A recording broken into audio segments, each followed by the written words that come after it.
Hey everybody, welcome to Miata channel. This is my first video of 2024. Happy New Year. And right before the end of 2023, we just squeaked by 1,500 subscribers. So great job everybody. And the other 80% of you out there who aren't subscribed, go ahead and click that button and do me a favor. You'll be helping me out, help the channel grow. Anyway, late last year, I promised you guys a whole bunch of videos in a series about my summer, and I still got some other stuff coming up from my drive to Miata reunion.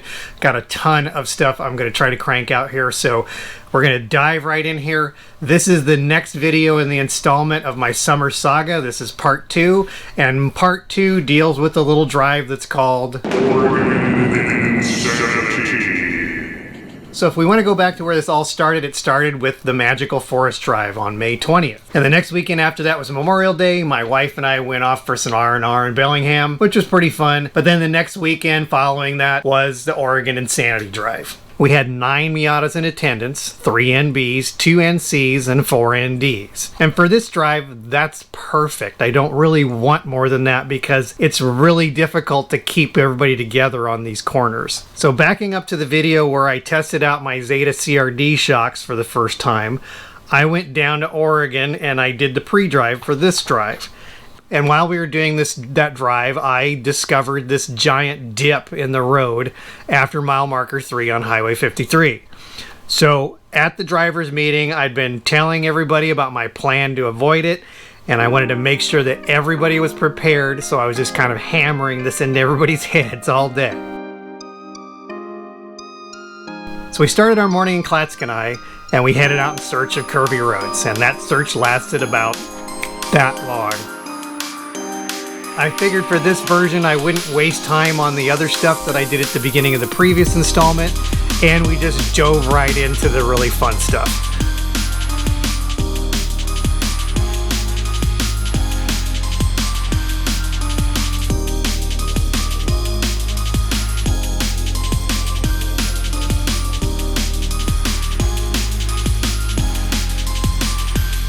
The reason I call this drive Oregon Insanity is due to the absolutely idiotic amount of corners combined into a 6-hour-long adventure.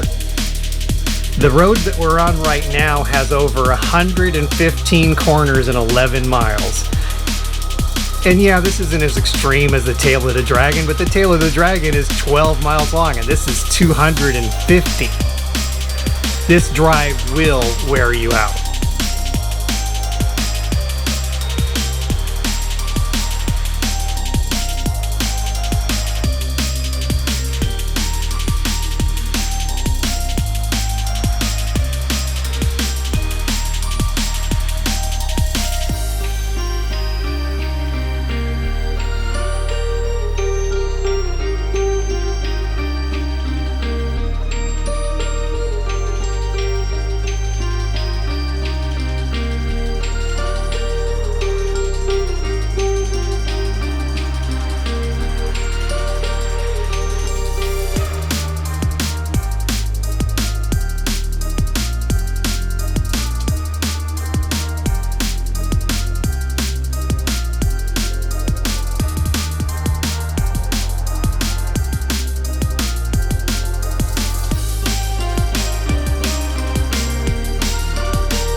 I especially love this particular road because of the combination of amazing corners and breathtaking scenery.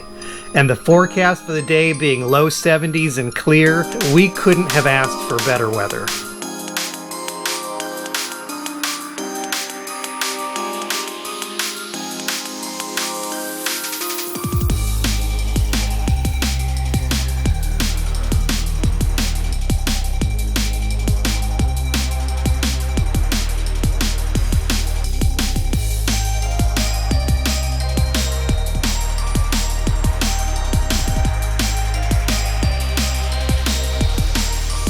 So we headed from Klatskanai down to Mist, and then we took a left to head to the next section. This is a brand new section that we hadn't done before, and I think it was a good addition to the route.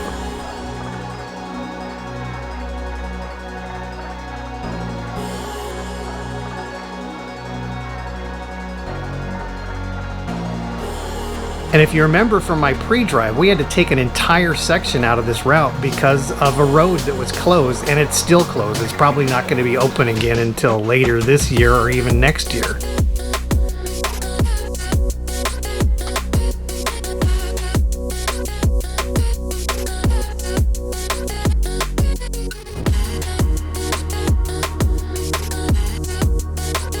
So in their place, I changed the route slightly and I added in more curves and more sceneries, and voila, Oregon Insanity 2.0.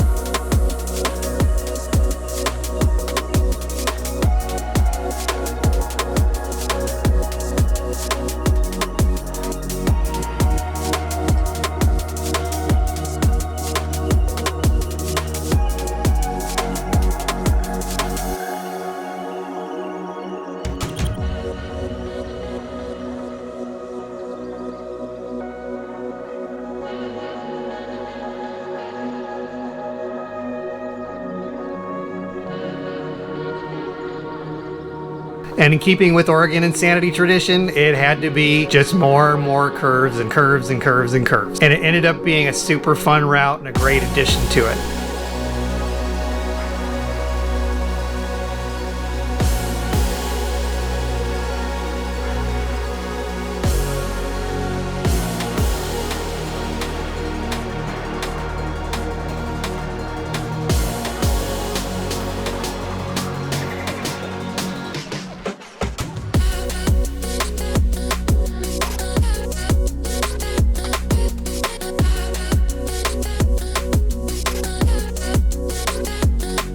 So after that, we had to throw in one of my favorite routes, which is of course the route from Scappoose. And then we headed towards Jewel.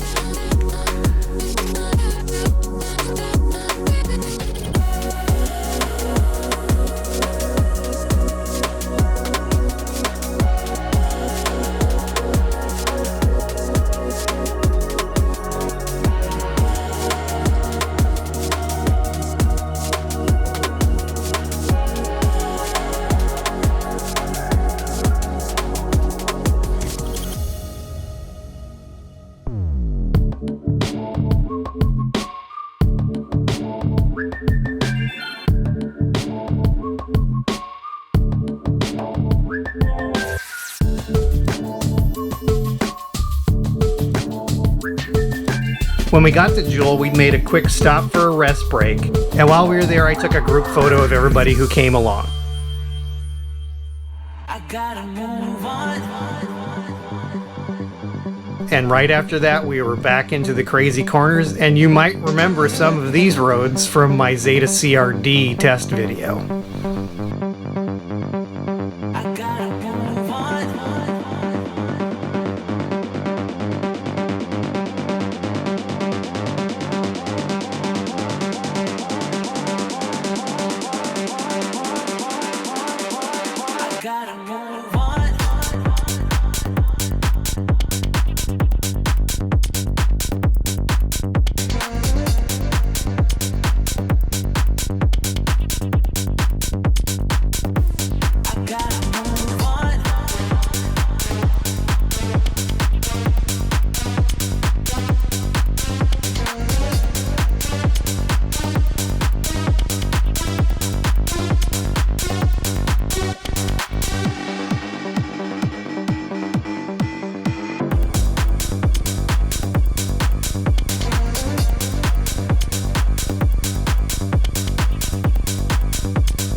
We started to make our way towards our lunch stop in Seaside, and of course, more curves, more crazy roads.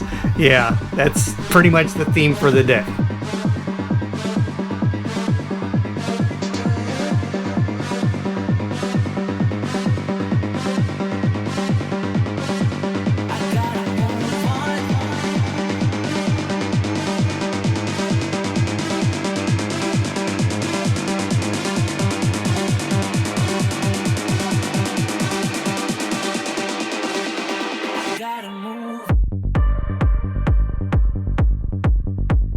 And if you watched my previous version of this video, I made a lot of comments about how Oregon drivers always pull over for you when they're going slower than you. And then there was this guy. We came across this Subaru Forester driving under the speed limit. He didn't want to let us pass him. And he even slowed down and started filming us halfway through the drive.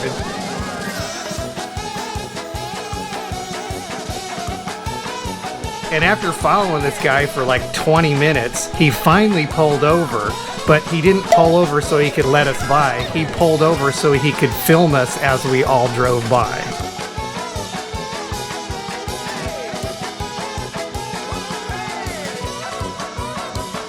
And I'm not sure what that was all about, but I was almost expecting to see us on the evening news.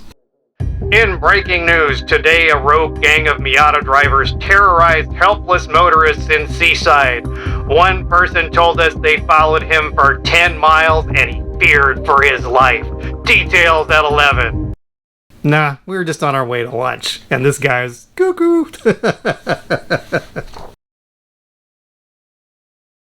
And the thing that I'll point out here was this entire time we were driving the speed limit. We weren't doing anything crazy. We were following at a safe distance. So I have no idea what this guy's deal was other than maybe he's just not all there in the head. Anyway, we stopped for lunch and the other NC decided to drop out and we continued on as a group of 8.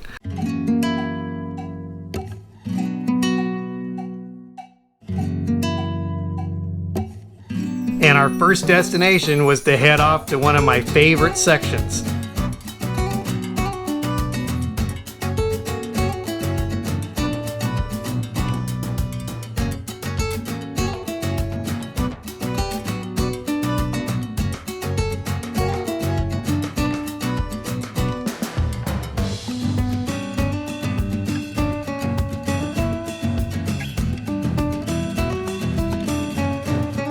So before lunch, I reminded everyone of the huge bump in the road, and it wasn't long after that that we came upon mile marker 3. I slowed down for everybody so we could prepare for evasive maneuvers. But when I came around the corner, the bump sign was gone. And so was the bump. They fixed it. All that hype for nothing. But I'm not going to complain that there wasn't that big bump in the road anymore. It made everything a lot better for us.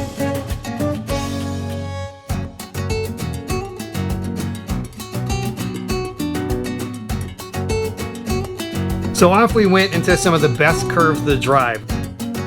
This road has some really tight corners, and I planned the route so we headed south, made a loop, and we came back on the same road in the opposite direction. Double the fun.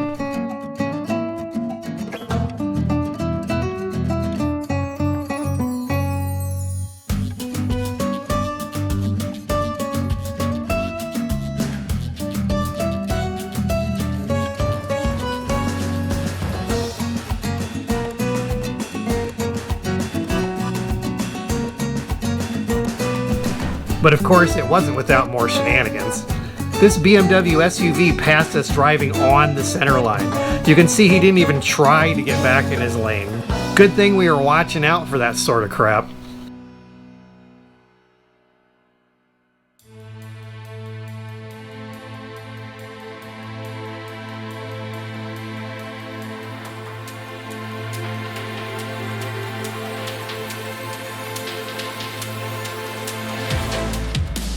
And here, I decided to include a long, continuous clip so you can see just how crazy this road is. It's like a roller coaster that goes on for miles and miles and miles, and that line of Miatas all driving in sync just makes me smile every time.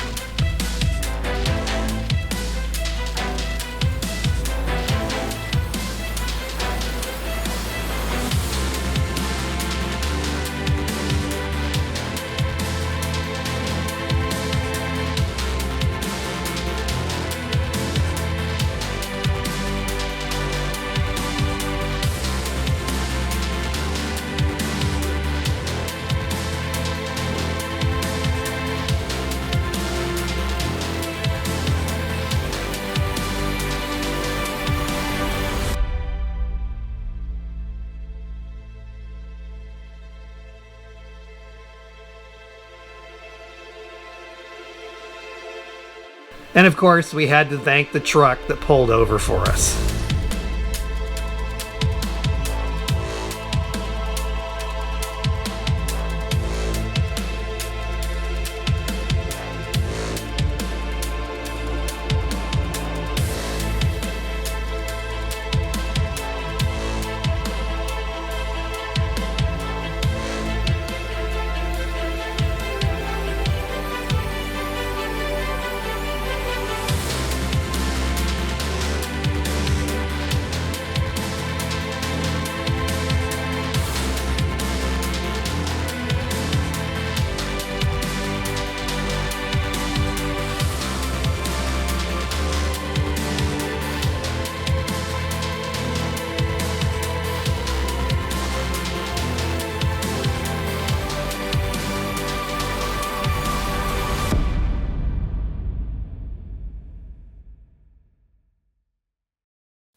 After that, we still had some more twisties to go through on our way back to our starting point. And of course, to get there, we had to go back on the same road that we started on that morning. Somebody twist my arm.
The middle section of this road has a really spectacular view, and on a clear day you can sometimes see Mount St. Helens.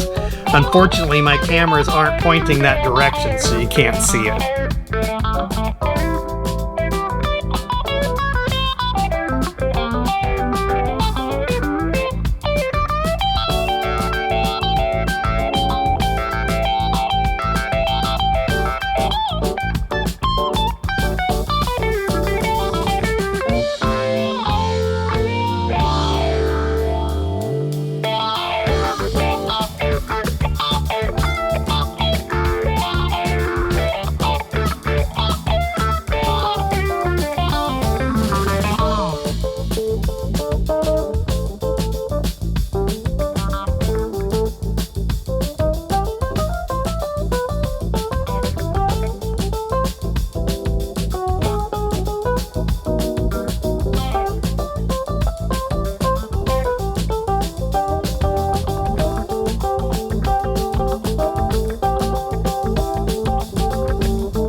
And after the summit, we started back downhill and ended the drive in the parking lot across the street from where we started.